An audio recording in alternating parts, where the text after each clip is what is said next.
Well, cool. Let's get started. Episode 7 of Project Connect. Thank you for being here today. I'll do a quick intro. Sage Breslin, who's a psychologist, PhD, with Sage Wisdom Institute as well. And I'll let you get into what that is and what it does and why it's important. Po Lang, who's a nurse, but also is the owner of the Olive Wellness. And I'll let you explain that as well. Today we're here just to talk about wellness in general, spiritual wellness, physical wellness, nutrition, how those things kind of impact our daily lives. A lot of people work every day. Some people are active. Some people are sitting around. Who knows who will hear this or see this? It could be someone young, someone old, someone with kids. So we can kind of let this thing go wherever it goes. But the overall gist of Project Connect and our ethos is that if we affect one life and somebody's life is changed in a positive way from the info that's shared across this medium, then we win. So appreciate you being here. I guess I'll start with you, Po, because we were kind of talking about it before we got rocking and rolling here. But so you're probably going to repeat some of the things that you already told me. But, tell me what got you into this, why the passion towards your company and, the topic of nursing and helping other people and, kind of give me your background a little bit. Sounds good. So I'm Po Lang. I'm a registered nurse by trade, and I'm also the founder and owner of Olive Wellness. So I started my career in nursing because I wanted to help people, and it goes back to being a child and being raised in a Chinese family, knowing all a traditional Chinese medicine, using alternative herbs and teas. I actually, in junior high school around the age of 12, I had a mass on my neck, and my mom took me to every single doctor that we can find in New York saying, what is this? Is it cancer? Some of them were like, maybe. Some people were like, oh, maybe not. And some of them were like, oh, we need to do surgery. We need to take it out. It's too big. And some people were like, oh, maybe we need to just do a biopsy because she's so young. And they were all very invasive procedures and surgeries for a 12-year-old child who had no medical history whatsoever. And being in a Chinese family, they were like, you know what, let's take her to the apothecary in Chinatown where we know the owners and we get all our herbs from them and see what they think. And they saw me, and it was an issue of inflammation. So I had, in Chinese, we have yin and yang, we have cold and hot, we have a balance in our body. And when it's out of balance, that's when stuff such as inflammation, tumors start growing and masses start growing. So they prescribed me this tea. It was very, very dark blend tea. It was a huge pot. I had to drink it every single day for 30 days. And after a month, that mass that I had on my neck was gone. And it was like a miracle. And as a 12-year-old, I had no context of why did that happen? How did this work? This is like a miracle thing. I didn't even think it was a miracle thing. I just thought, okay, my mom found a treatment and I'm better. And it was only until I went to nursing school, I was learning all the Western medicine and all the alternative therapies, or complementary therapies we now call them, were just on hindsight. And everyone was like, oh, that's just, rumors, it doesn't work. But it's centuries of studies and dynasties that goes back in history versus Western medicine is just, the past tens of years. So I continued, and I'm a nurse now, but I always incorporated what my background is to my patients. And it's just so important to be able to do that. But it's also sad because in our current healthcare state in our country and how the system is, it's so segmented, and I'm only allowed to follow them up a month after. And after that, insurance doesn't cover it. They need to find a different practice. They need a referral from their primary care doctor. These people are sick. They can't just travel wherever their primary care doctor is very easily or see a specialist. Or if they do see a specialist, they're saying, okay, your copay is now $500 because this is not covered by your insurance. And they can't afford it, and they need it. And that is what inspired me to pursue my own company, basically to give the advice and counseling and coaching that people need outside of being in a surgical setting or a hospital setting, and to help them get better and also prevent them from getting any illnesses and diseases in the future.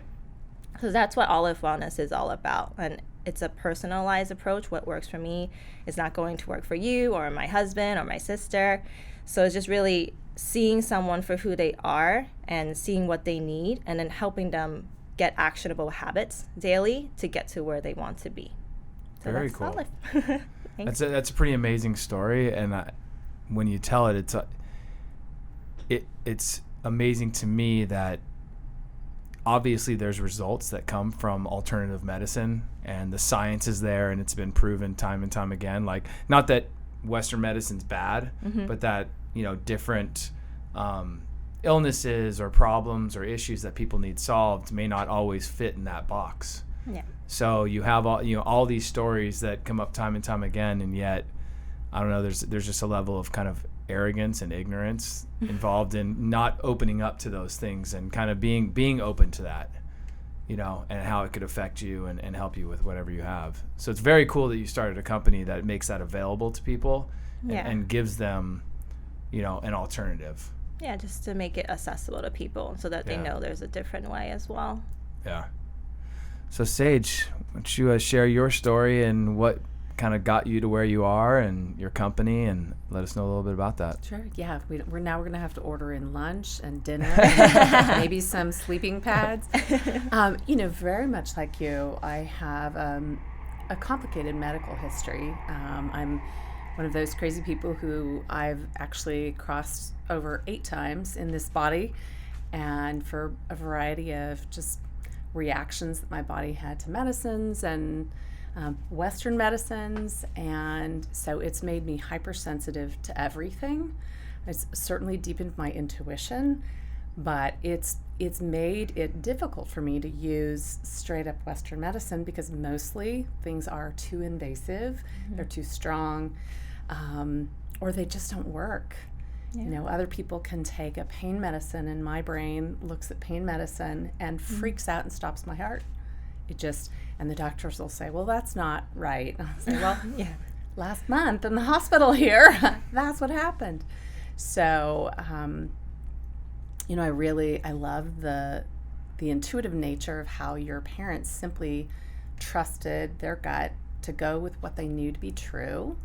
I love that they were open to Western medicine having an opinion, but at the end of the day, they followed their heart and their history to something that they knew was at least worth a try.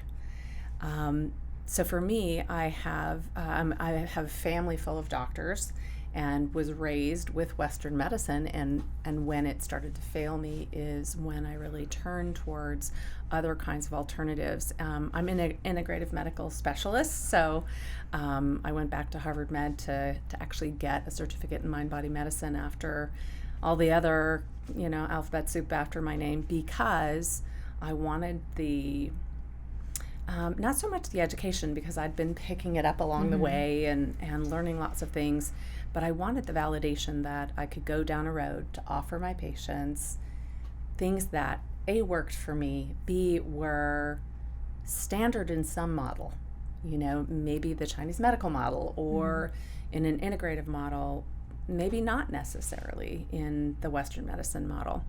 And it's been a really interesting journey. So my company is a counseling and coaching practice, but it also has arms to look at spiritual development and intuition and education and training and communication and leadership building. And so we really try to look at how do we develop the best version of each person who comes in the door, and much like your company, try to individualize things so that people can really become healthier in every single way. I'm a firm believer that if you don't have a spiritual connection, you're probably not going to develop that like perfect holistic, because something will be missing. But I'm not religious.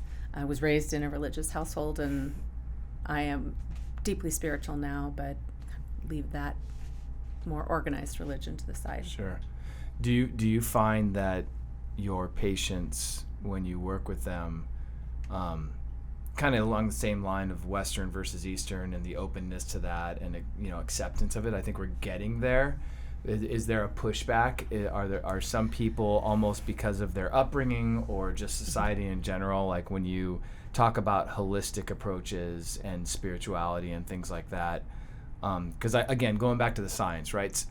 Because for me, in the absence of, if you have differing opinions, then you go to the facts and you go to the science, right? Mm-hmm. And there's tons of studies out there that show, the power of the mind, and the connection with the body, and, the placebo effect and all those types of things. So even though that's there's still this kind of, for lack of a scientific word, like this foo-foo kind of like, whoa, wait, holistic, spiritual, and things like that. So do you get a pushback from people, or? Well, maybe I used to. I would say maybe up until 10 years ago, I had probably a more traditional looking practice. And so I would get a wide variety of people coming in. I still was on insurance panels. So I would get this sort of not pre-selected population, and they would come in and I would kind of have to test drive. And it was before I started wearing a bindi, and there were a lot of things kind of not known about me. I wasn't very public about my experiences. My bio was sort of like short and sweet, and this is what I'm Dr. Traditional, and then I had my own awakening to how inhibiting that was for me as a clinician. Right. And I took the leap, and I took that leap of faith that if I could just be myself, like really fully myself, and totally embrace my skills and talents and what I had to offer people, that the population that really wanted that would walk through my doors, and they did. Right. I had 1 year where I had one client come through the doors who was sort of like, oh my God. And she left. I mean, she had one session and she went away. Since that time, I have not had a single person walk through my doors who wasn't searching for that, who wasn't searching for me. Right. And I don't mean that as a very vain, special way. Sure. Yeah. They were looking for that, hungry for that, right. Let me dive deeper into how I can achieve a much more comprehensive wellness by being myself. Right. And sort of giving a flip and tossing aside everybody else's opinion of how it's supposed to be. So it's actually been really nice just to be who I am in my practice and invite people who, can value that as a skill or offering, rather than fighting to, break through other people's ideas about how they should be. Right. Although sometimes that, we still have to kind of dismantle those things. It's a work in progress. Well, and if you think about it, besides the results and the outcomes, right? Because clearly it sounds like since you switched that, you're seeing better results, better outcomes from your patients, but just in general for your own well-being, right? The ability to be yourself and do what you want to do and connect with people in a way that's authentic to you. I mean, it's like, who wants to do anything else, right? Right. I mean, it would be a little bit like trying to perform surgery while wearing a full face mask, where you can't see anything and you can't really breathe and you can't relax into your rhythm. Once you're able to take that off, then you can really sink into your intuition and into, again, rhythm is the word that comes up for me, that you can just sink into that rhythm and go with it. Right. You probably attract a lot of people that are open and willing and ready for alternatives just by the basis of them reaching out to you or coming to you. They've probably come to a point where they're ready to seek something outside of, And I aim to help them navigate. I mean, I do love Western medicine. I studied it for so many years. I still practice it to a certain point. And I do think Western medicine is good in that for acute illnesses, like if you have a broken arm, I'm not going to be able to make you an elixir and magically make your arm bend together in 1 hour, right? It's all about preventing chronic diseases and autoimmune diseases is what I really specialize in. So I do like that Western medicine can fix a child's broken arm if they were playing. But there is a gap, right? It's not just we need to banish Western medicine. We need to kind of learn to work together with Western medicine. And Big Pharma is so strong, and now there's a huge crackdown on these big pharma companies. And I used to see them come into the operating room and give us lunches and take us out. And I'm like, this is kind of weird. Like, why are we supposed to be friends? Right. Like, you know, it's kind of a weird, like, forced, you know, experience. And some people enjoy that. And now they're cracking down. And I'm glad, because you need to be transparent. You are transparent and true to yourself. And I think that's when you meet clients and they're people. And when you are transparent and authentic, they feel that. And they feel that you care for them. Right. It's so hard. Like, I go to the doctor, and I've gone to so many physicians and providers and nurse practitioners and PAs. And if I don't have that connection with them, I don't go back, because, you know, they see me I waited like 2 hours for a specialist once. I got in and they're like, oh, I'm so sorry, I'm so busy today. And it's like, well, I was busy as well, but okay. I waited, and she saw me for 10 minutes, and then she didn't give me any advice that I didn't know already. Right. And then shoot me out the door, and then I get an insurance bill. Right. And I'm like, okay, I really wanted someone who was a specialist in the field, and I got 10 minutes of time. And that's why I feel like when I do initial consultations, they are 45 minutes to 2 hours sometimes, because I really want to get to know them and see who they are for a person, not just like, okay, you don't have a headache, that's like the worst headache of your life, so maybe you don't have meningitis, you don't have chest pain, okay, we can send you home with some muscle relaxant. As it becomes like a protocol. You see a patient, they have XYZ, okay, here's a prescription for this, off you go, you're home. But say with your pain medicine, your body did not react well. And then the next time you go to another facility, they can't believe or fathom that, wow, that happened to you. Okay. Like, yes, everyone's different. And we need to respect it and just be honest that, you know, some things work, some things don't, but it's a work in progress and it's not perfection. And just really work on it together, basically. I always tell my clients, like, I'm your teammate, I'm your advocate, I want the best for you as well. It's not just like, you know, my best, because what you do to your body and what you put in it, what you practice every day, your spirituality, it's all going to affect you in the long run. It's not going to affect me. It's not going to help my body, what you do. So I'm here to help you and kind of guide you on steps to being successful in your everyday life. And that's how it really starts. Well, and I mean, beyond the fact that that's just treating people with courtesy and being a human being, right? Exactly. But like I was listening to a TED Talk the other day, and they talked about a Harvard study where they ran this study of, I don't know how many patients, like 100 or something like that, but they had them come out of surgery, and they would give them morphine or whatever, give them a pain med, and half of them, they had the machine just pump it, and half of them got it administered by an actual physician. And the experience in terms of pain relief, you know, was so much higher in ones where they were connected to an actual person. So they're getting the same dosage and everything.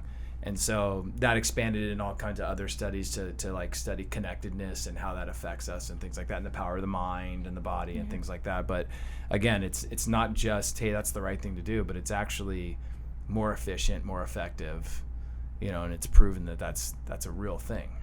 Right. And I think we're kind of just now turning the page on all that. And we kind of got into this groove of prescribing, you know, prescriptions and medicine to people like that, just for everything, like you're saying. Yeah. I'm curious with your practice, how many people, and this might be kind of a, I don't know, an ignorant statement on my part or a question, but how many people come to you who are like, you know, terminally ill?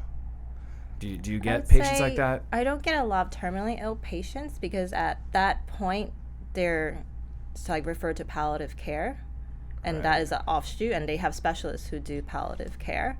Okay. Which I wouldn't get the referral, or most likely they wouldn't see my visibility, because I'm more to prevent things. But the times I do get those is always like, my family member is sick, what should I do? Kind of those referrals. What can I add to their regimen now that they're doing? Because palliative care is just comfort care, and I just suggest like things that they can do for them, like music therapy, meditation, how to relieve their stress, how they're going to pass from their body, how kind of anxiety that they're going to have, and kind of preparing them for what's going to happen next. But I definitely leave it to the palliative specialist, and I just give them extra things that they can do to make them more comfortable. Yeah, because where I was coming from that is like, you know, if someone were to be diagnosed with like stage 4 cancer or something like that, and then the physician say, hey, you've got, X amount of time, but they're not, ready for hospice or anything like that. Mm-hmm. But, I could see people saying, well, you're telling me that, there's no chance or no hope. So it's like, I'm willing to consider anything. And if they're, Yeah, to go there are and help other, for I that. don't personally do it, but there are other Right. ways I've seen. There was this veteran in the U.S. He was a Greek background. He was diagnosed with stage 4 lung cancer. He wasn't my patient. He was just in this study. And they told him, you're going to die in probably like 2 months, 6 months. We don't really know. And he said, well, I don't want to die here in the States. So he went back to Greece. I think he bought a plot of land in Athens, and he just lived, the Mediterranean lifestyle, eating, being close to family that he's not seen for so many years, having friends, being in the sun, working on his yard that he had, gardening, and he lived.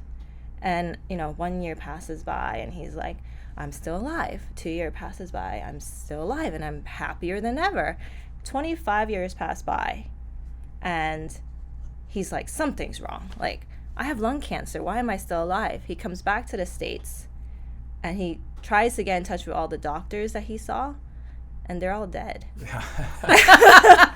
And this is just a single case study scenario, but Right. he changed his lifestyle, didn't live in this Right. stressful environment anymore, changed his diet, his lifestyle, his friendships, his social, his environmental, being in the ground, being in the soil, getting that microbiome into him, breathing fresher air in a nice natural environment, and he lived. And some people are like, oh, maybe he was misdiagnosed or all this stuff, but okay, like he had all these scans and people confirmed it and thought he was terminal, and he lived. And that's a single case scenario, but there are things that can happen.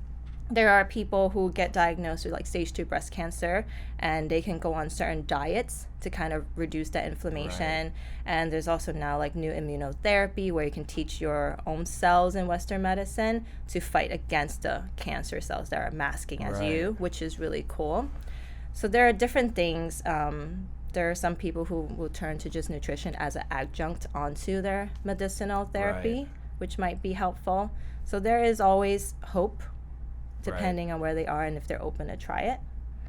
How much does nutrition come into what you guys do when you're treating patients? And I would imagine it's a big part of what you do with your patients. Yeah.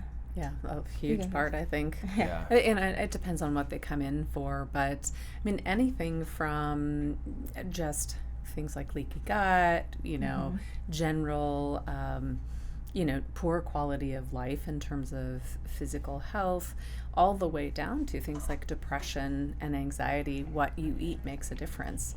Right. So if you can get a, good foundational nutrition that is actually providing nutrients to your body, not just putting in calories, but actually calories that count, that's sort of the baseline. And then you're wanting to look at the nutrition that will support specific things. Like, if you are struggling with cancer, removing all your sugar, alcohol, anything that is hard for the body to work on, to digest.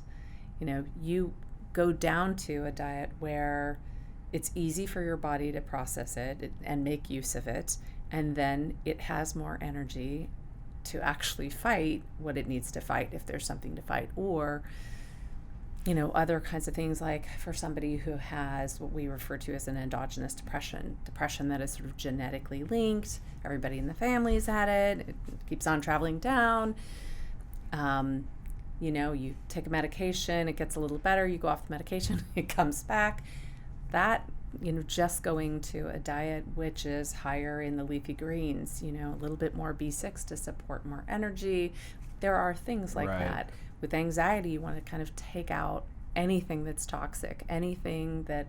Would it be fair to say that like processed foods and for just about any Don't ailment, do that. right? Don't do that. It's definitely Probably a like no. the stuff like alcohol, sugars, processed foods. Like I would imagine across the board, there's probably not many conditions where it would be bad advice to say, more plant-based, less processed, so whole foods.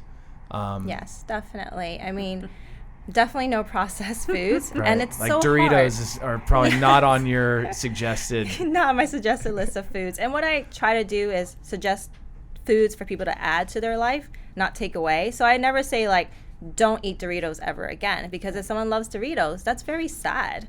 And they're going to get sad that they can't have Doritos. They're going to feel guilty if they sneak a Dorito here or there. And I don't want that, because that's going to increase their stress level. That's going to increase their cortisol, which is their stress hormone. That's going to cause more stress.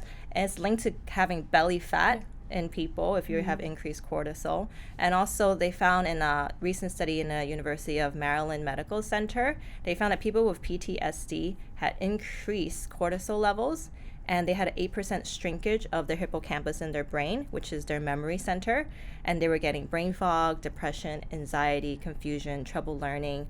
And this can all be fixed with what you're putting into your body as well. So loads of this goes back to your mental state as well. If you're not eating right, you're not going to feel right. If you eat a high sugar, high carb breakfast, you're going to be putting your body through this. Like, I had a coworker tell me he ate a donut, and he had a whole cup of that big jumbo Monster can. And he's like, I feel like very hyped right now. I feel good. I'm going to be ready for surgery. About an hour I was like, you're jittering. What happened? And he told me. And I was like, okay, that's not good. I think we need to work on what you're going to eat for breakfast next time. He's like, oh, I actually had breakfast as well. And then I had that.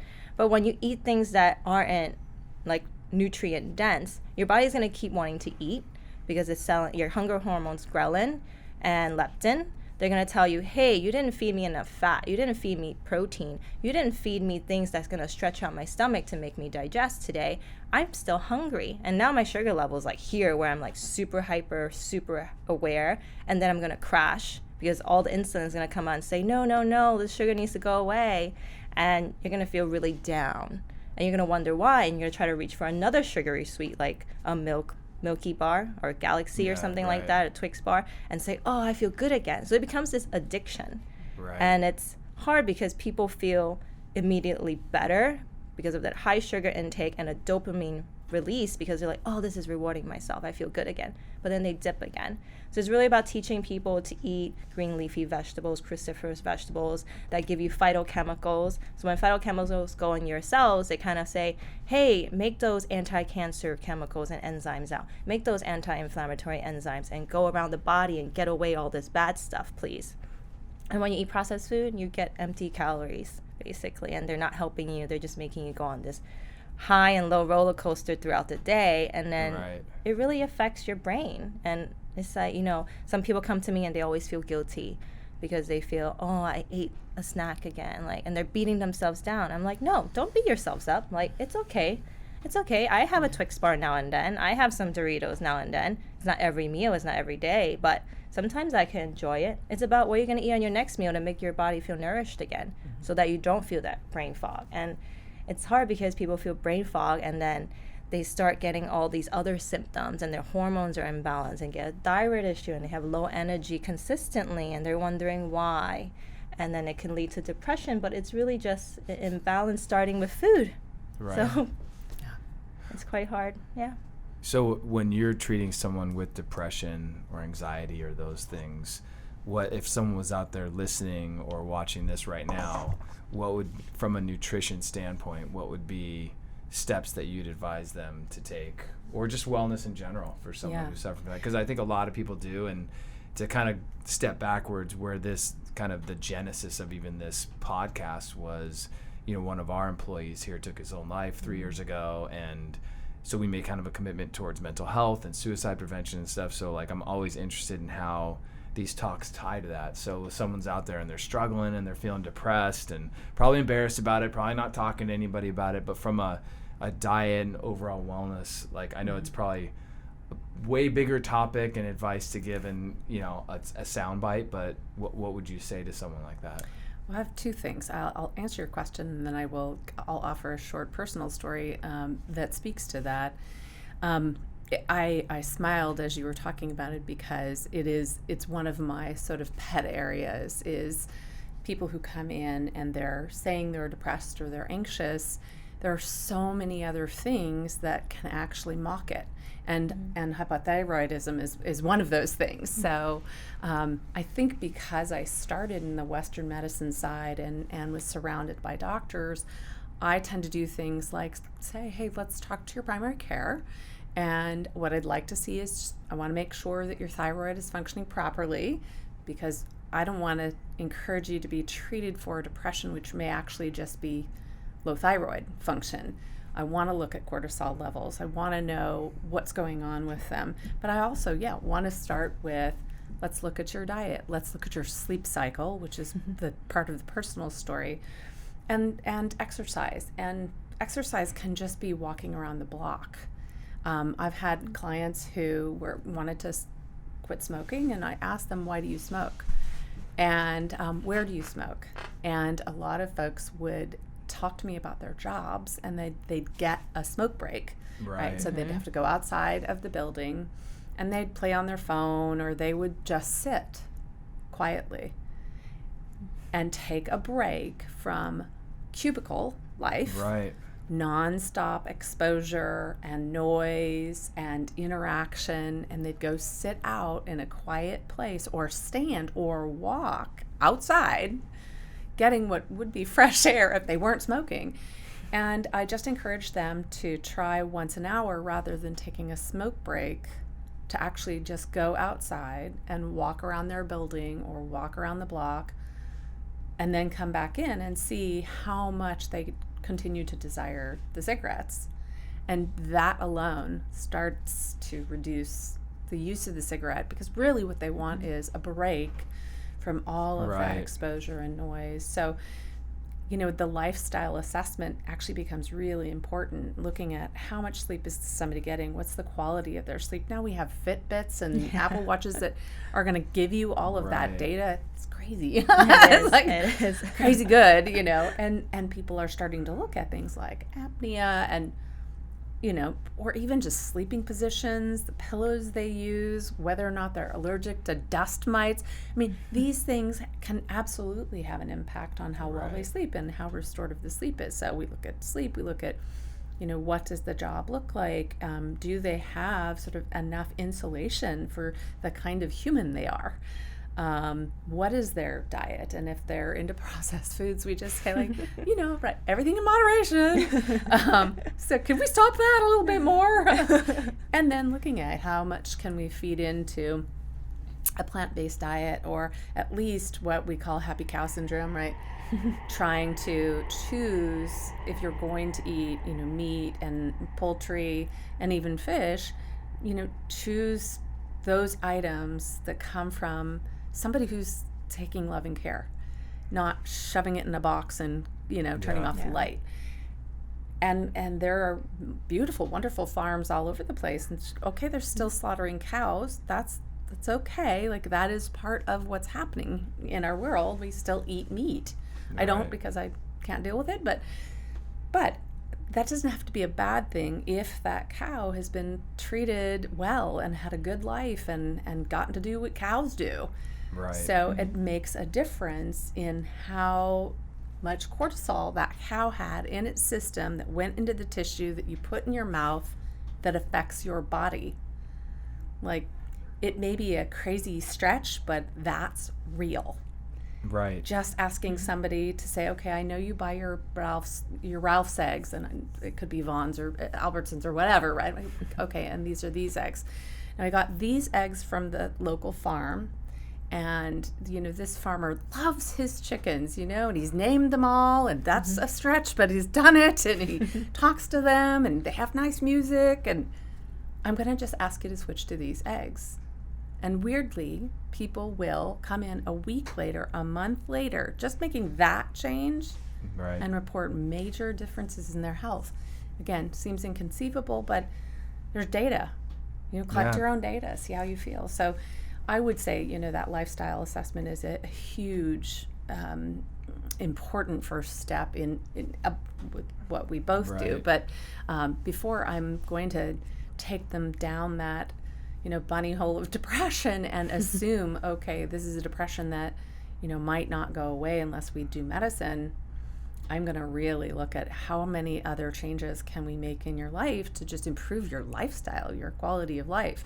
If those symptoms of depression are still there, then my next step will actually be look at herbs, supplements, other kinds of ways to help the body improve its function.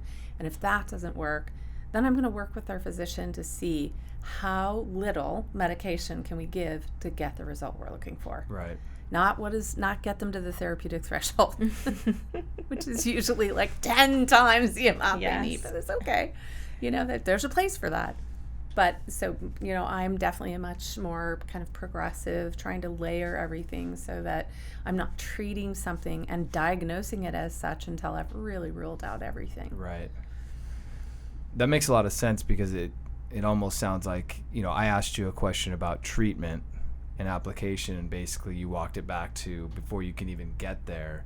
Yeah. So if someone is listening or watching, it's really the first step is making sure whoever you go to see is actually taking a holistic approach and asking you questions and really trying to diagnose you. Like if you walk into an office and say, I just feel unmotivated, sometimes I feel sad, I feel like there's no point, I'm feeling this, and they go, well, hey, here's some Prozac.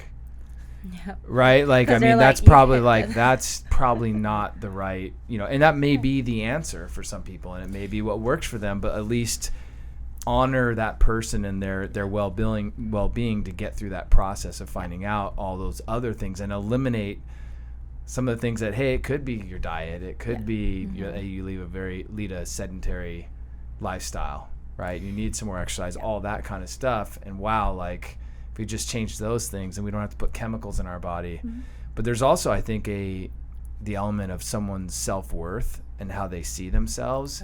And if they buy into the fact that I have depression, I have anxiety, and I don't want to put a stigma that those are bad things, but they can shape how they view themselves and their abilities and capabilities. And I mean, in the big picture, the big goal for, I think, everyone in your positions is to have somebody have a great quality of life. Right, yes, absolutely. Definitely. And there isn't a study out there that supports medication only doing better than medication plus therapy. Like, those studies don't exist. What we found is you wouldn't ever just hand somebody Prozac and have them go away, because it won't work. I mean, it doesn't fix the root cause of the problem. But if they are in therapy and happen to take that Prozac, you can get really exponentially better results. Right. So it goes back to, how the impact of connection. Even you think of just touch, which in psychotherapy, the APA got into this huge, frantic, like, oh my God, nobody can touch anybody. And okay, the physical connection is only one thing, but it's ridiculous to be able to have somebody who's in, like, I see chronic pain patients and lots of combat veterans, and for them to realize that it's that if they give agreement, that just putting a hand on their hand or a hand on their shoulder, or offering, we always do the verbal offer first, offering a hug at the end of the session, amazing impact in their ability to connect human to human, soul to soul, and that can be, I just, this number of patients that I see that live alone and don't have any physical contact with anyone.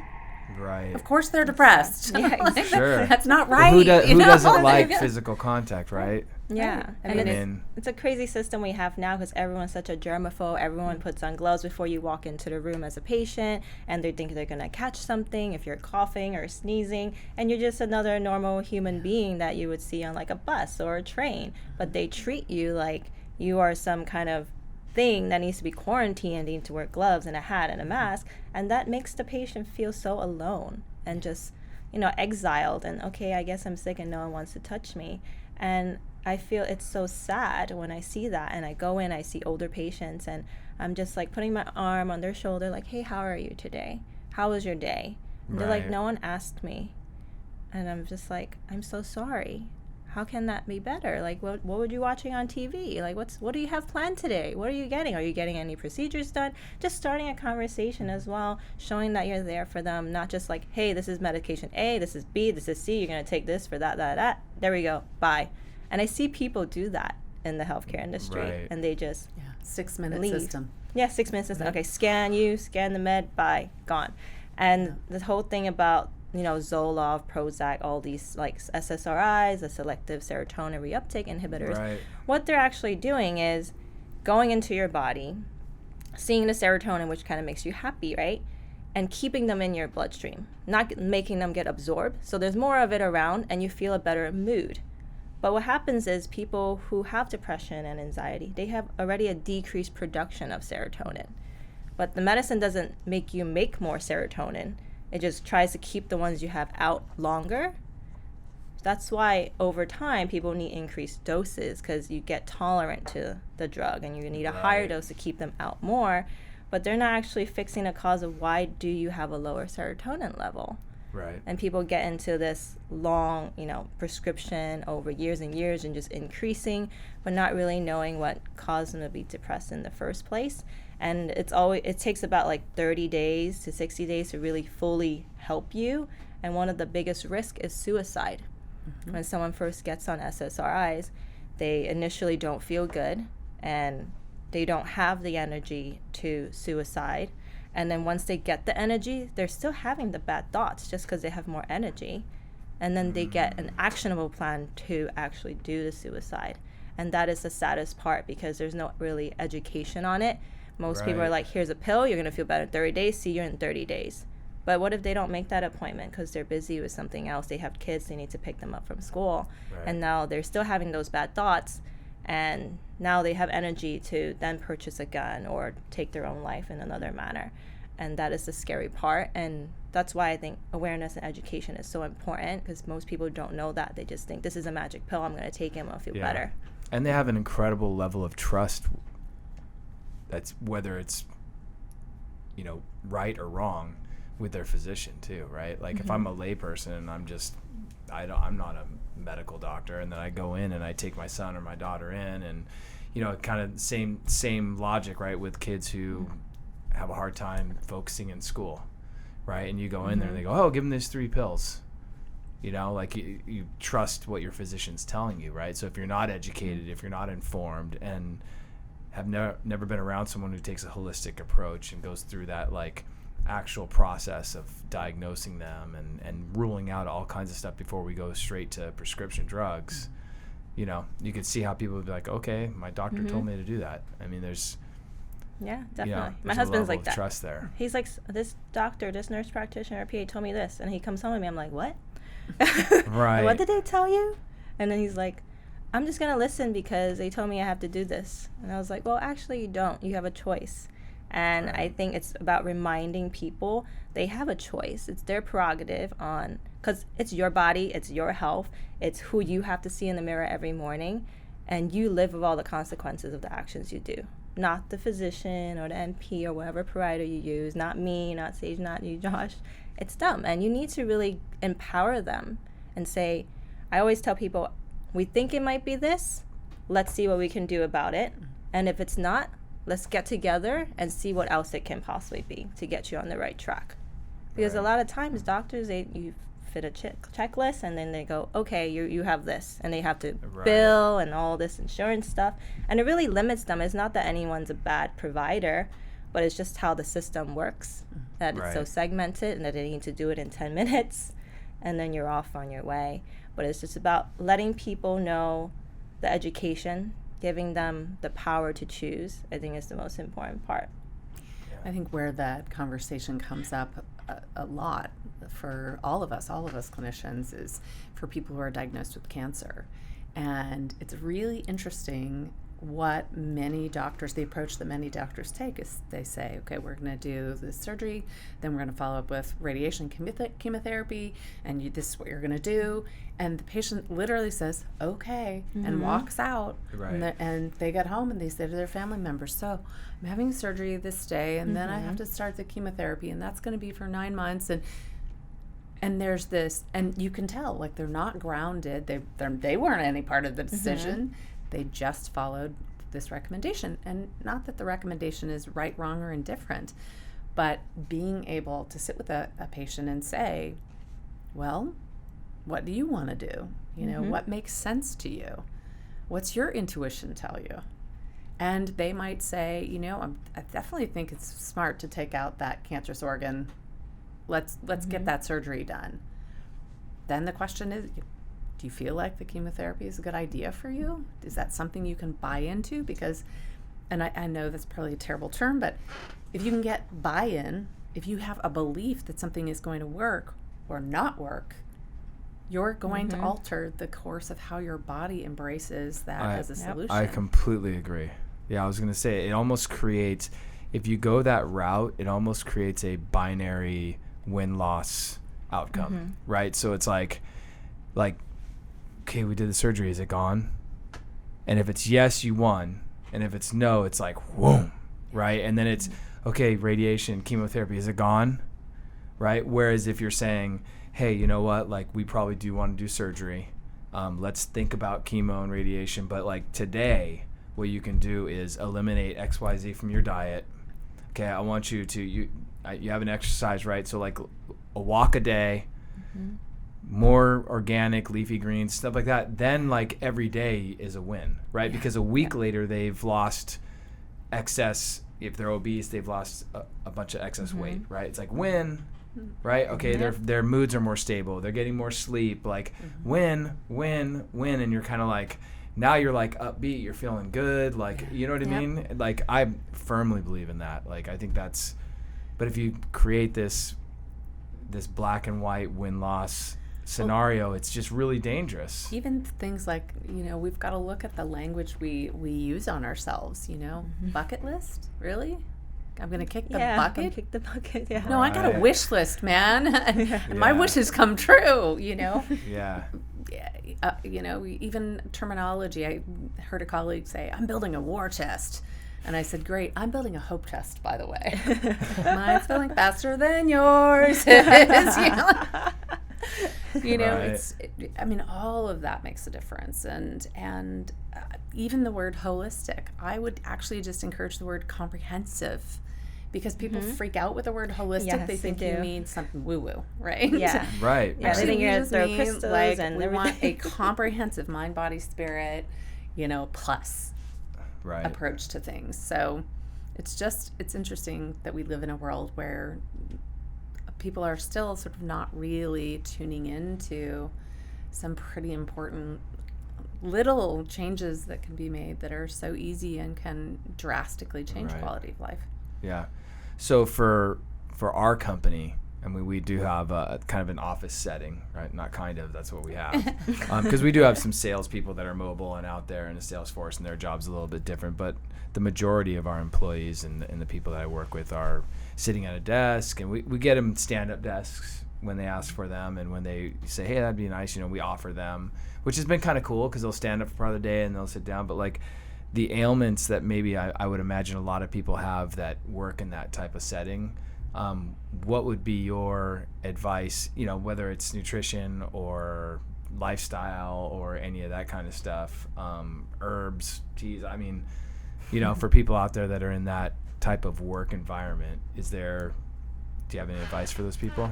Yeah, I would say the first thing is start your morning getting some natural light.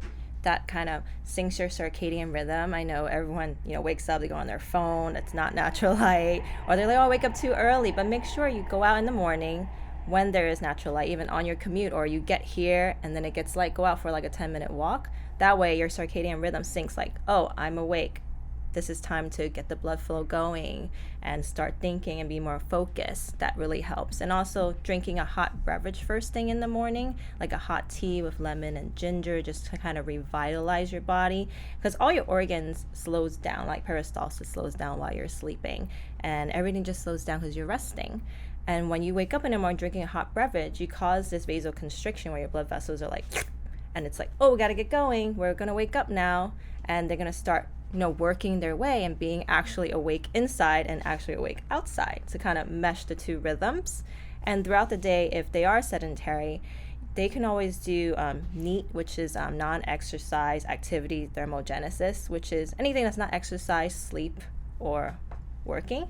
So you can walk around, you can do some lunges around the office. So I would say walking is the easiest thing to do, especially if you can get outside and get that light. to get our body in sync in the proper way.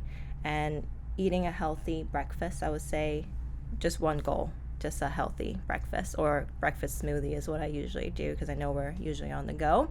Right. Just to start your day right. And then once you start your day right, it makes such a difference for the rest of your day and how it goes. You won't be, if you have a nutrient-dense breakfast or a smoothie, you won't be craving that Snicker bar or that Twix bar or those Doritos at all. You would just feel calm. And once people start feeling that, they are amazed that they're like, oh, I'm not starving by 10 a.m.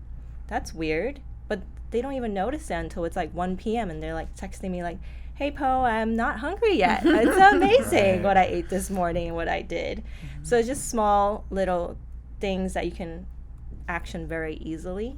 The tea, the walk, the natural light, and getting out there. The light's interesting because I didn't expect that, because I know the negative effects of, you know, screen time right before bed, you know, that you should take a half hour to an hour of like, you know, where you're not looking at a TV or phone or anything like that, because it helps you sleep better. But I didn't think the other way. So that's kind of how you end the day, but then it's also important to start the day with some light, which makes perfect sense, right? Because we're animals with thousands of years of DNA, right? And it wasn't that long ago that we were like hunter-gatherers and like that's how our day started, right? It was like, here's light. Okay, I get up and now I need to be active, right? Yeah, and it's all really of a sudden, back to biology. The animals are stirring and the woolly mammoths are coming. Exactly. Get up now. right. So, I mean, it makes perfect sense. And yet, like, we've created this society where we've kind of sheltered ourselves and without light and all those things, and we have, you know, these things, and it's really a funky time.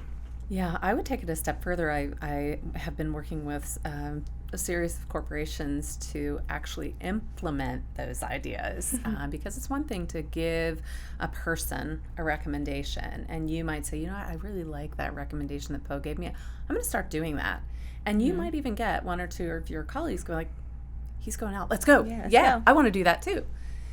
But if you have a corporation that is really on board, the lights go off 3 times a day. The lights go off, that means get up from your desk, go downstairs, walk out the door, walk around the building, and then you can come back in. And whoever gets around the building first and back up, the lights go back on. Fine. You just got your whole team out to get fresh air, actual sunlight, and sunlight comes through even if it's cloudy, you know, like just the exposure to something other than recirculated air and, you know, light that not all of us can manage. And I have lamps because I had a brain injury. I can't deal with fluorescent lights for very long.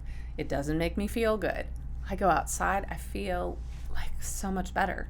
Right. You know, so doing things like that to implement, going from, I worked with a lot of law firms, and they had to really shift gears for what they would put in their break room. So they, you know, they just learned to go away from donuts and pastries and into not just fresh fruit, but fresh vegetables. Like this was like, what do you mean fresh nobody wants vegetables at 10 in the morning. I'm like, you know what? Maybe they do. I crave kale. Like, if I go into a smoothie place, I'll say, can I have number 2, but can you take out anything that would make that sweet and add kale? And they look at me and they're like, what? Really? This is a juice shop. We like, love sugar. Yeah, that sounds great. But that's what my body needs, you know. So doing some things actually as a corporation to implement getting that, you know, more sunlight and enforcing it. Right. You know, creating, I just got asked to do a midday meditation, and they're starting slow. So once a week, we have a Zoom call that is available to every employee. I'm there, and I lead them through a guided imagery and a meditation practice for half hour. It's amazing. Right. Like, it's amazing for me, and it's really amazing because about 80% of the staff actually jump on and do it, because the corporation has said your health is more important than us getting 30 more minutes of you answering those emails. Right. Because then when they come back, they're like, God, I feel great. You know, I'm ready to go again. You know, what am I going to do? And even if they don't fully buy into the meditation, just the fact that they're stopping what they're doing, right? They're not Yep. Typing on the keyboard or Yeah. sitting down at a desk or stressing out or, you know what I mean? Just the fact that they stop to take a breath. Absolutely. Yeah. And there are so many, and yes, we rely on our cell phones, but okay, if we're going to rely on our cell phones, let's go to, our favorite meditation apps, because you can throw your earbuds in and walk with it in your hand. And even if all it is 4 square breathing, great, then you're doing that and you're actually calming and feeding your body with, great oxygen. So there's so many things that we can do, but I think that where the real big difference is actually in corporations implementing some of those little tweaks that Right. allow the employees not just to have an idea, but to actually have the permission to use the idea. Right. How about supplements?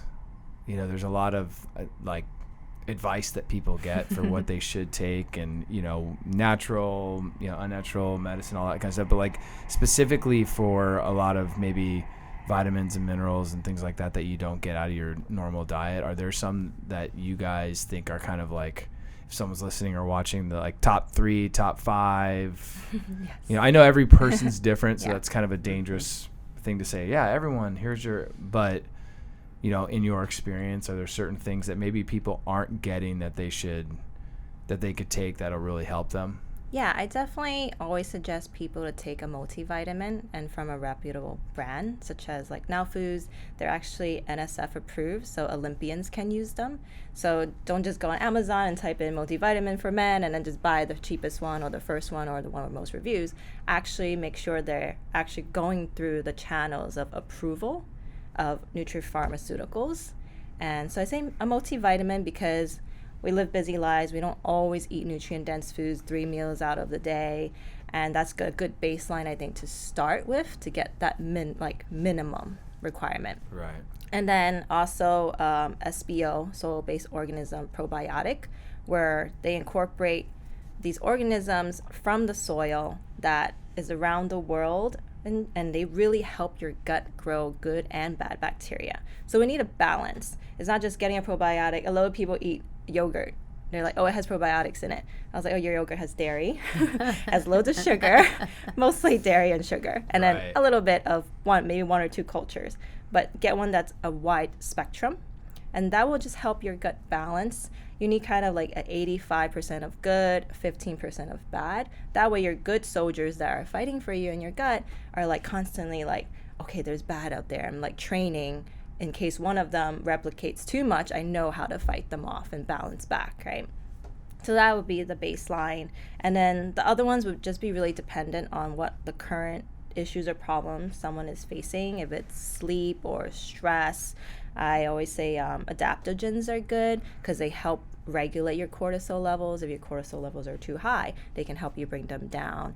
If they're too low, they can bring them up if you need it. That's a good one to incorporate. A lot of them, people can use them as superfood powders, but just make sure it's a reputable brand, I would say. And for sleep, sometimes people use magnesium or glycine to help them. It really depends on what they've tried already in order to dial what we should try next, basically, Right. for supplement wise. Yeah, I think I would just bounce off of that. I'm a firm believer in vitamins and minerals, and the companies that I use generally split them. So a vitamin supplement and a mineral supplement. So vitamins Okay. you're taking in the morning, minerals you're taking at night. And, minerals are going to help you sleep, like magnesium. So I kind of look at that Interesting. recommendation rather than taking something that actually incorporates all of them at once. And sometimes actually there are certain things you can't take with other things, but they're still in that one a day. I didn't say that out loud. Not to say that's a bad brand, but it's not the one I choose. And I would say for the folks who show up, and I love your comment about, fighting cortisol, but also the, allowing the body to find its own resources to not only train well, but also fight well. And then I would say there are a lot of women who show up with symptoms of depression who are low in omegas and low in D3. Those are just they show up a lot. And so I will tell people, next time you're at the OBGYN, just simple blood test, get your D3 checked, because it's so simple to restore. And there's really no downside. If you're low on that, you take some, you actually feel better. And it is associated with actually decreasing symptoms of depression. I love emu oil, and I'm not just a fan, I'm definitely a consumer. And so I don't do well with fish oil, but I can take emu oil, and it's a great source of omegas, and it also tends to decrease depression symptoms. So, again, is it symptoms of depression, or is it just poor nutrients or low in nutrient? Yeah. Hard for me to tell. All I can say is those symptoms that we associate with depression tend to get better when those things are in balance. The other thing I'd say, just to, not overstate, but sleep is really, it's really important, and it's an important topic to have people truly look at their sleep. If it takes a Fitbit, get the Fitbit. If it takes a sleep study, do the sleep study. Because if you don't have restorative sleep, chronic, long-term sleep deprivation is deadly, really deadly. And I know this from my own experience. I had twins prematurely. They didn't sleep for a year. I did not have restorative sleep for a year. And I ended up on the floor of the shower thinking about ways to kill myself. I had a gun from living in Chicago. And I was absolutely that close to killing myself. If I had been able to think of a plan that wouldn't have inconvenienced anyone. And, as a trauma psychologist for almost 30 years, I didn't want to traumatize even a chambermaid who came in to clean up the hotel room, where I'd killed myself. Right. Do you know what made a difference? I didn't go on medication. I talked to my family, finally. I was very hesitant to do so because I didn't even realize what was going on with me. I just realized I wanted to die. They hired a night nanny who came once a week. And for once a week, she said, I'm going to lock your door. I don't want you coming out of that room unless you've had 8 hours of sleep. And in a month's time, my life was so different, I could hardly conceptualize how different. I'd never wanted to die, but long-term chronic sleep deprivation so drastically alters your judgment. Right. And now think about all of these cases we have of moms with postpartum depression. When it could have just been sleep deprivation, right? A lot of them. It's just sleep deprivation. Okay, guess what? The answer for this is resource.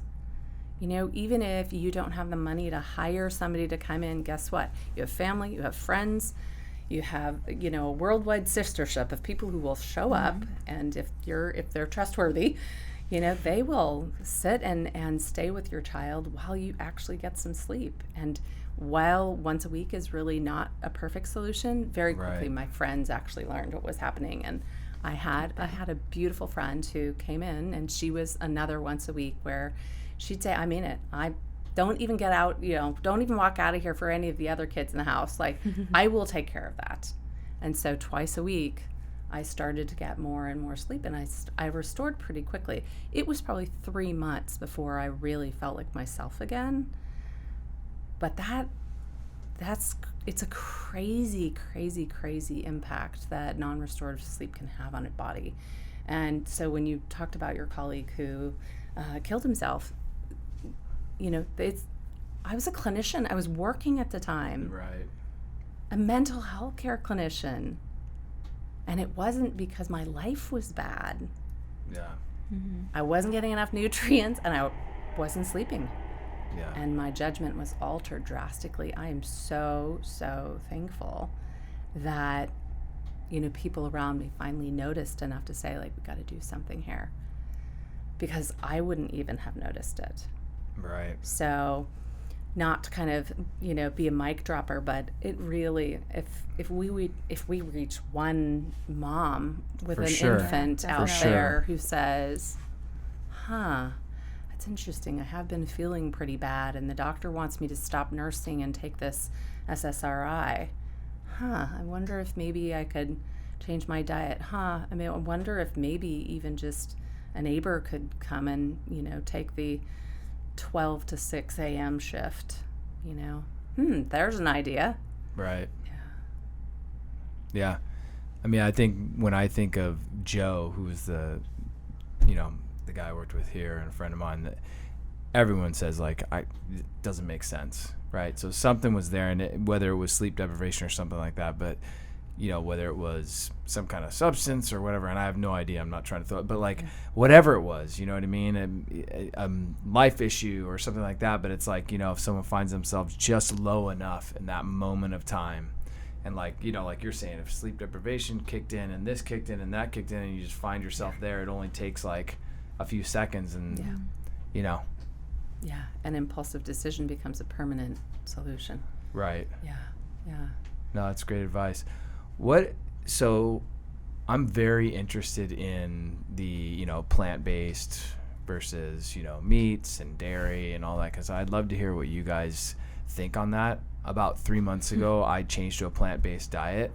I'll still have fish on occasion or seafood. I don't eat dairy. I definitely started feeling better and noticed it pretty quick. And I've been doing reading and, watching YouTube videos and TED Talks and all that kind of stuff and podcasts. And kind of what I've taken away from it is it's really about quality of the food, right? Like you were saying about the meats, right? So a lot of the studies out there, they're looking at the normal American diet where it's like a Big Mac and a quarter pounder and you know what I mean, as opposed No to grass fed, right no regenerative farming. Right. But in terms of meat or like a carnivorous diet, an omnivorous diet, where you're mixing in some meats like that, or dairy in particular, I'd just love to hear what you think about that and the impact that has on just wellness in general, but also mental health and all that stuff. I definitely think gluten and dairy are very bad for us because it definitely increases our inflammation. And inflammation is kind of the root of most diseases that we end up getting, autoimmune diseases, chronic diseases like lupus, Crohn's, IBS, colitis, and even depression and anxiety can all be led from that. In terms of meat versus plants, I really leave it up to my client. I'm not going to say you can only eat plants because I only eat plants, or I only eat meat, so you must be a paleo. It's really personal, and when we start to restrict things for our clients, they're going to feel stressed, and we don't want that. We're trying to relieve stress from their life. So I leave it up to them and what their personal values are, because some people are animal advocates and they don't want to harm an animal, and that is amazing. I wish I could do that, but my body, I actually was vegan for a year and I could not get the balance for myself. My body did not respond well. I was losing my hair, my nails were very brittle, I was anemic, and I love animals and I really wanted to be this animal advocate, and I stressed myself about it because I'm like, I feel so guilty, I'm a terrible person, I can't not eat animals. And then I realized, you know what, my body's just the way it is and I can't really change my personal DNA and biology. So what I do is I eat meat once or twice a week instead. And when I do grass-fed. I try to do regenerative farming where the animals are raised with a great amount of land, they graze on that land, they defecate on that land, that feces gets back in the soil, so the roots of those plants go deeper, grab more nutrients out of the soil, they eat that grass, they feel better, they're healthier cows, and it just goes in a full circle. It's like an ecosystem. So when I do suggest, it is really about the quality, and even eggs make a huge difference, and it's just crazy how little actionable things can make a huge difference in our lives.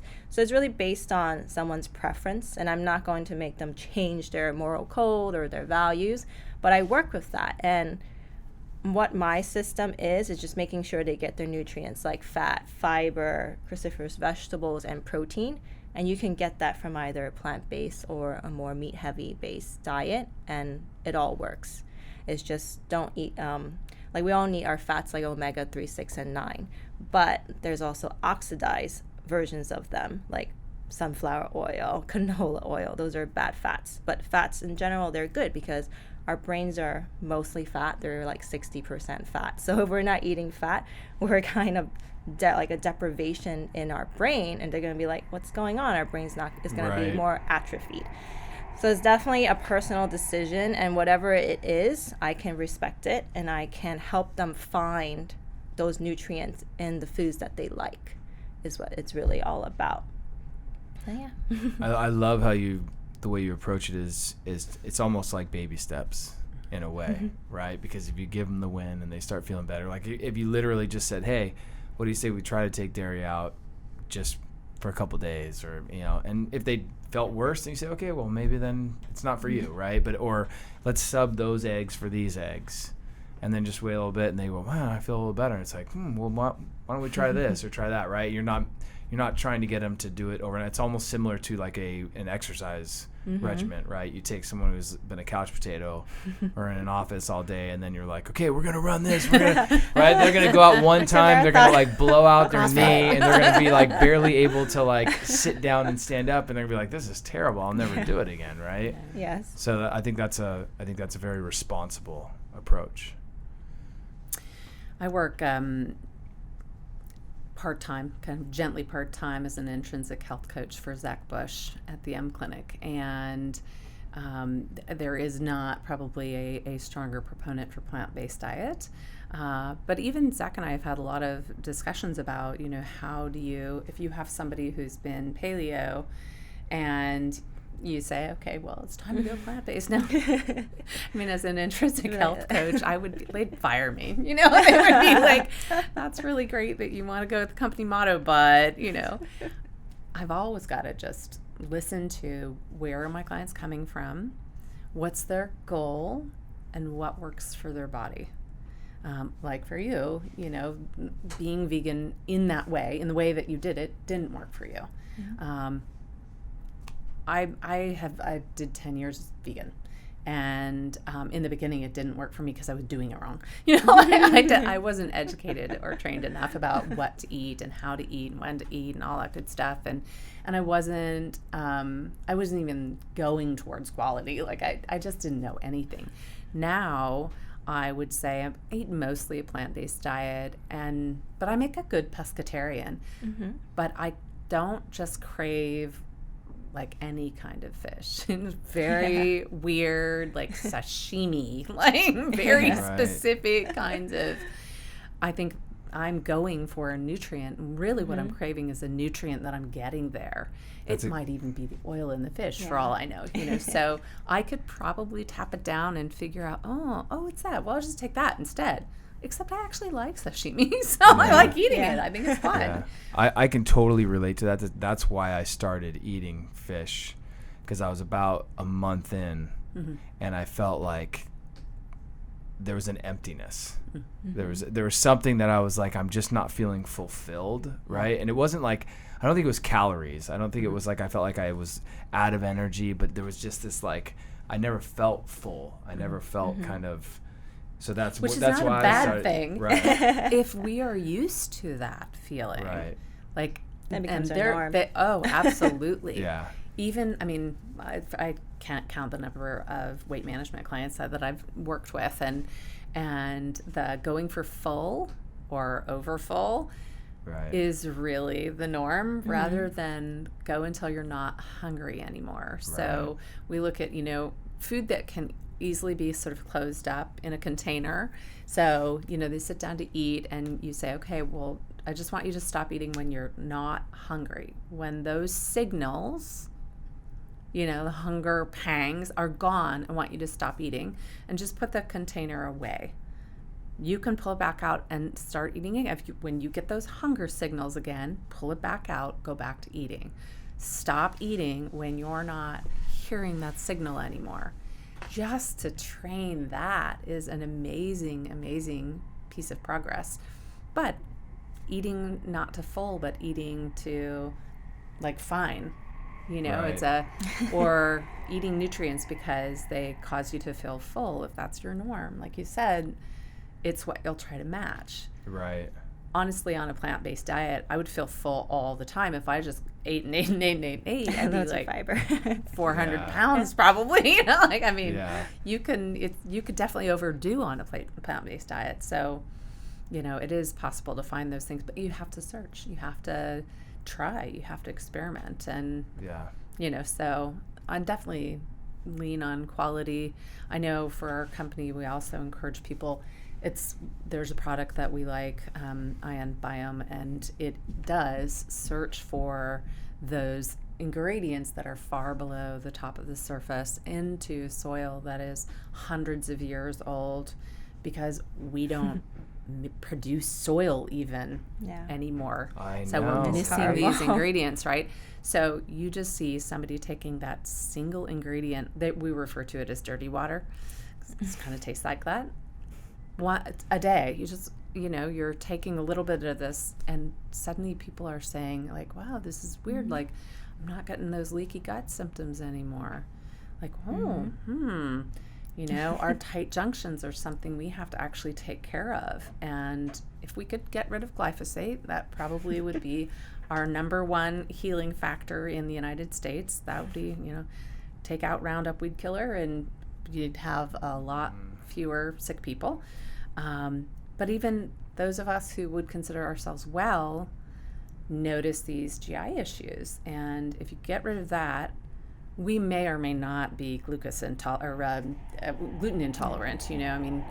because so much of that is mixed up with glyphosate. But, if we're taking out sort of gluten and maybe cow's milk, Yes.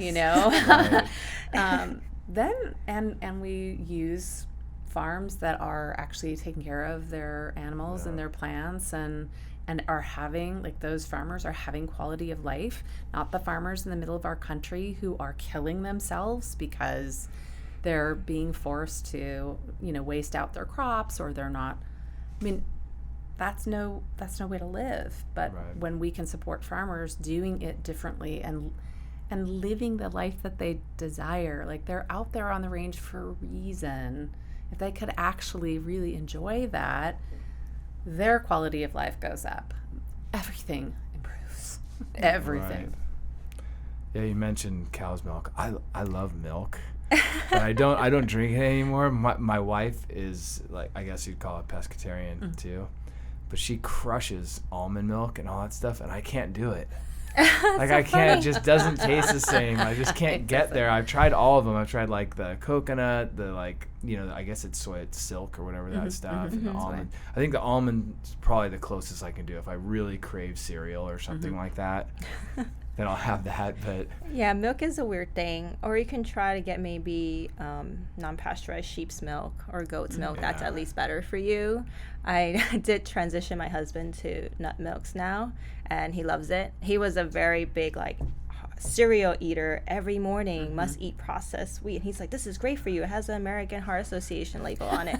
I'm like, yes, but that's not true, it doesn't have much fiber, it's loads of sugar. He's like, what do you mean? And now he's, like, totally transformed. It is an acquired taste.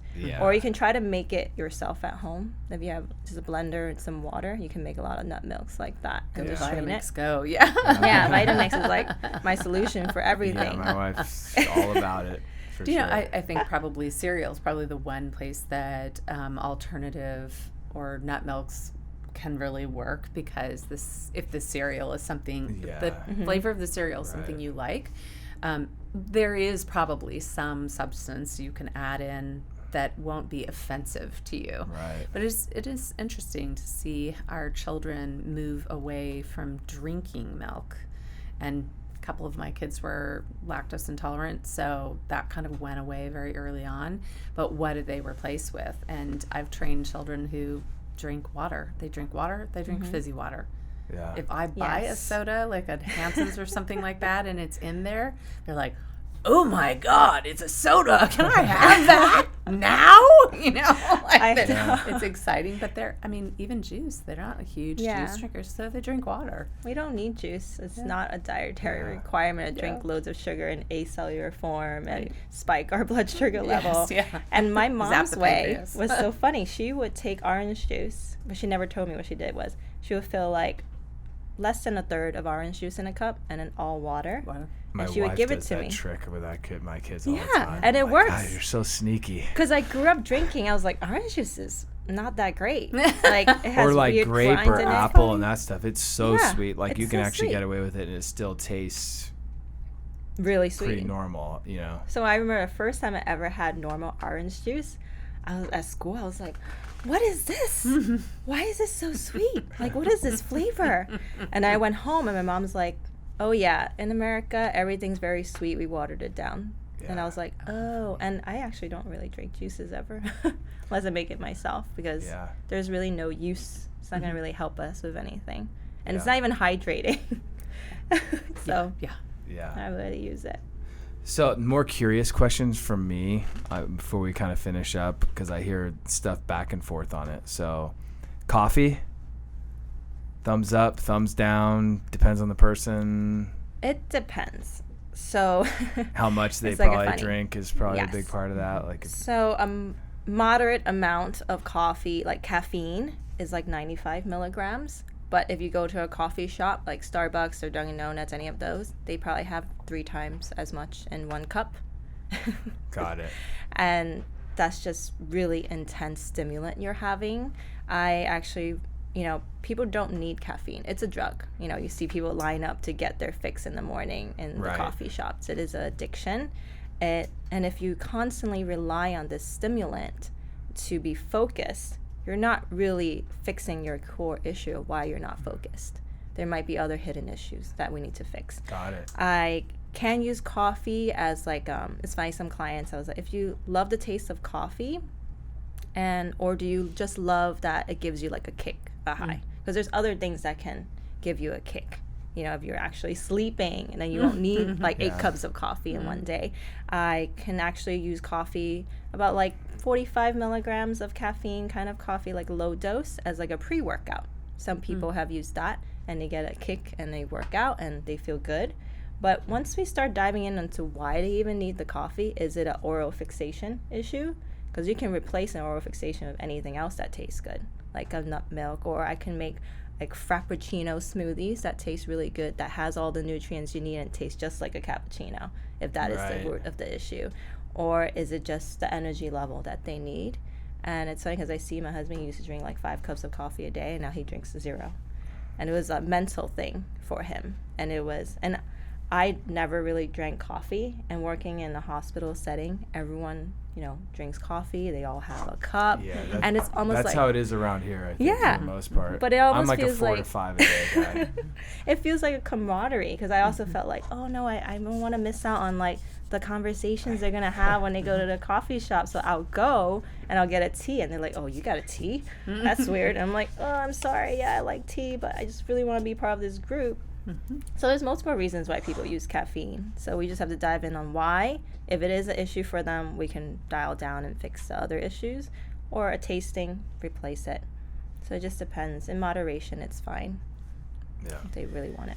Yeah, I think that they're like from a more personal or practical stance, I'd say, probably as you said, the less stimulant that we're putting in, the better. I mean, Right. probably better for our bodies to function based on, its Sure, its makes own sense. power or steam.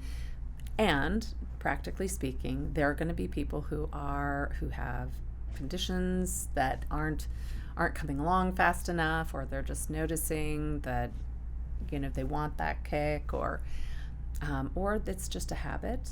I know for me personally, it was really interesting. I'm apparently really good at pouring coffee and not good at drinking coffee. So I could pour 4 cups of coffee a day, but I might get 8 sips out of that.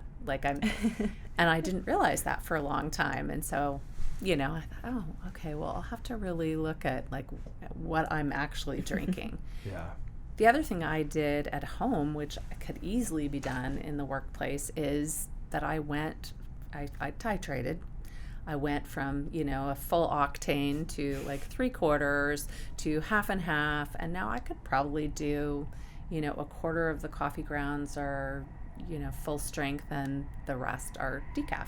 Now, decaf has a certain amount of caffeine in it, but that impact on my body is far different than, as I say, going to one of the coffee houses that I went to, I don't mind saying this, but I went to Phil's, and I'd never had coffee from there before. And it was about 2:00 in the afternoon. I was going to meet a prospective client, and I just ordered a coffee, and I don't remember what it's called, cold press or whatever.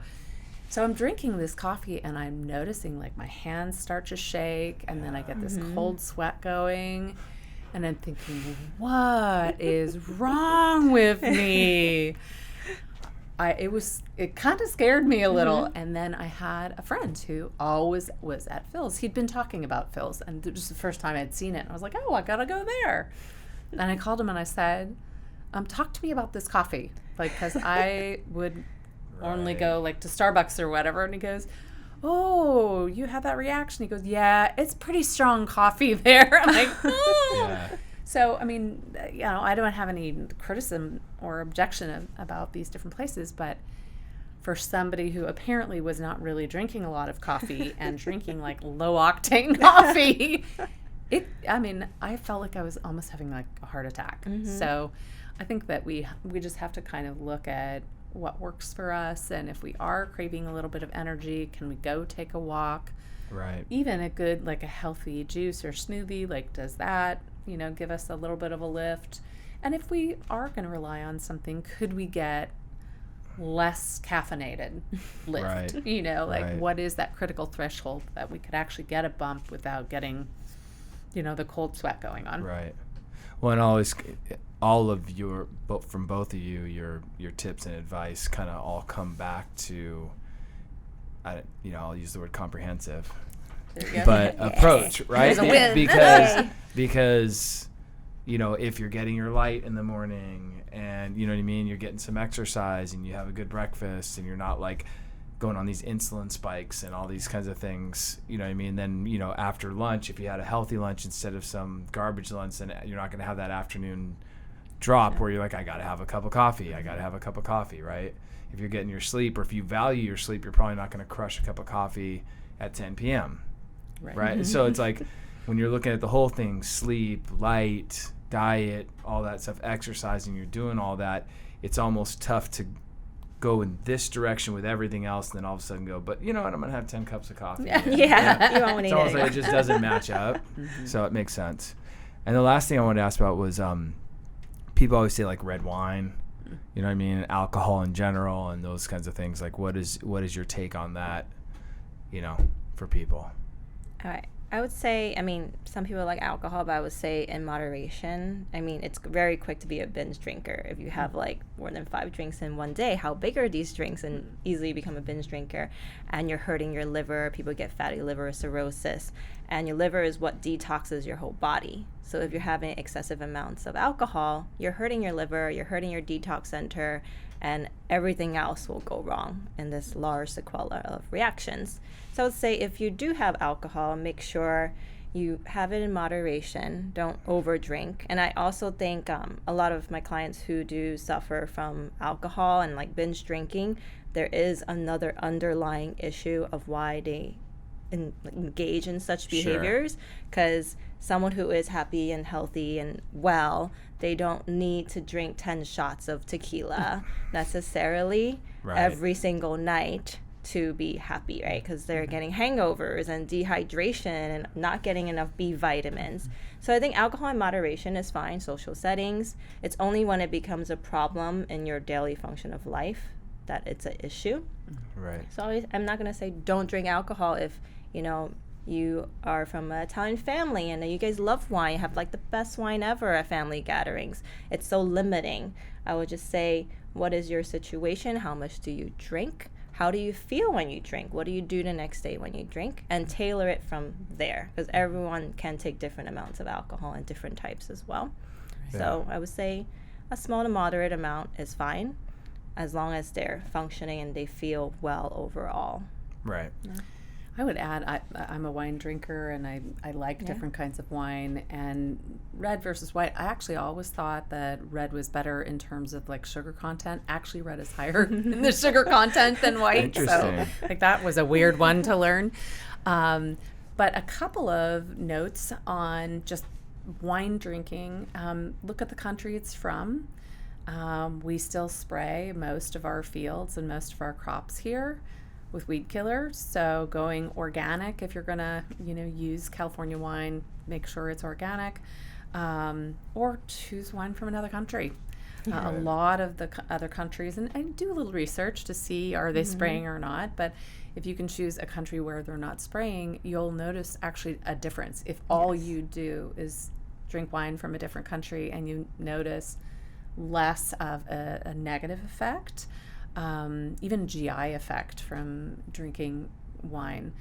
I think the other thing that's wonderful is there are vintners who are producing now a much lower sugar content in the wine, and it's so much better for you. I mean, the amount of sugar that's actually in wine is really pretty high. Right. And so if you can look at test driving wines that are lower in sugar, like that's going to be better for your body as well, and produce less of a negative impact. So that's just some practical things that, I could just repeat, everything in moderation and what works best for your body. But, if you are going to choose something, I would look at, don't add the other kinds of, negative effects as well. Like, don't add the glyphosate, don't add the sugar, try to correct for those problems as much as you can. Yeah.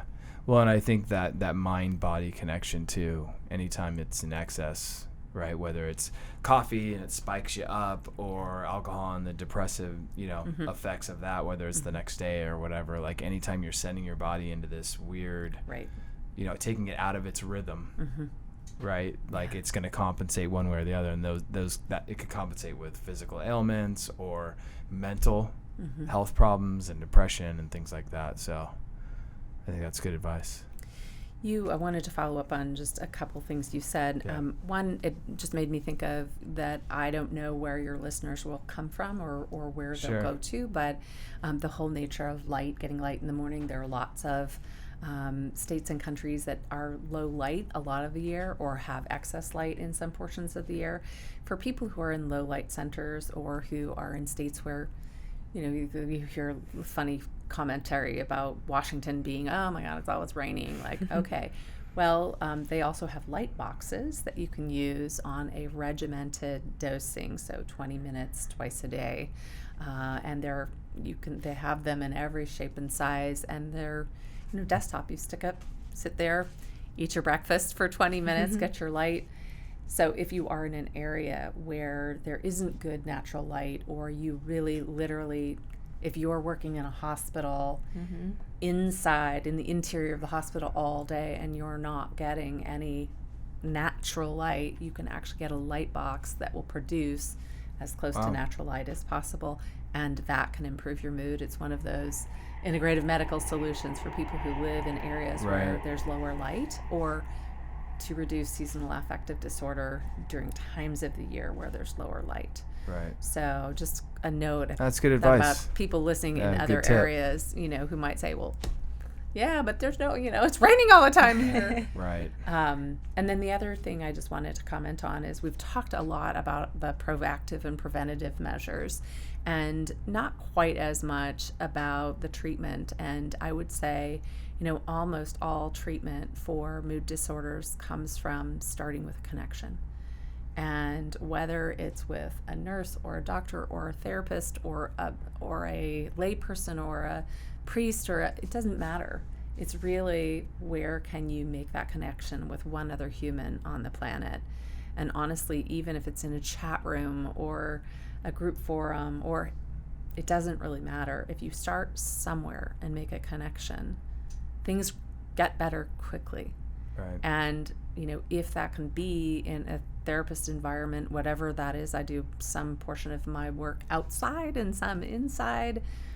But if you can also then work with somebody who's trained to listen to you and look at you and watch and really comprehensively evaluate what's happening with you over time, I think it can go a long way to making sure that you're getting the kind of treatment that you need, and that actually helps you break through whatever it is you're struggling with. Sure. Makes a lot of sense.